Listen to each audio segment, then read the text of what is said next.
त्रिगो ॐ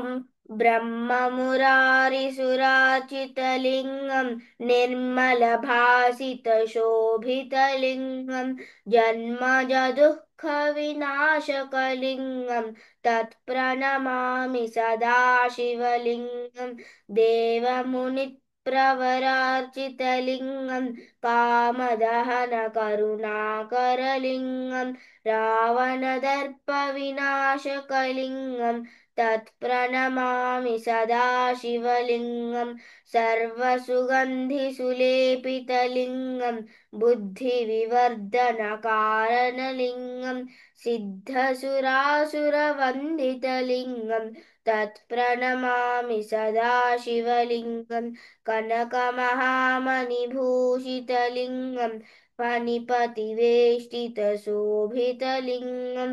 दक्षसुयज्ञविनाशनलिङ्गं तत्प्रणमामि सदा शिवलिङ्गं कुङ्कुमचन्दनलेपितलिङ्गं पङ्कजहारसुशोभितलिङ्गं सञ्चितपापविनाशनलिङ्गं तत्प्रणमामि सदा शिवलिङ्गं देवगणार्चितसेवितलिङ्गं भावैर्भक्तिभिरेव च लिङ्गं दिनकरकोटिप्रभाकरलिङ्गं तत्प्रणमामि सदा शिवलिङ्गम् अष्टदलोपरिवेष्टितलिङ्गं सर्वसमुद्भवकारणलिङ्गम् अष्टदरिद्रविनाशनलिङ्गं तत्प्रणमामि सदा शिवलिङ्गं सुरगुरुसुरवरपूजितलिङ्गं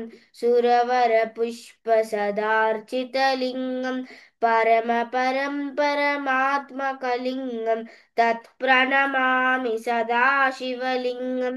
लिङ्गाष्टकमिदं पुण्यं यः पठेत् शिवसन्निधौ शिवलोकमवाप्नोति शिवेन सह मोदते।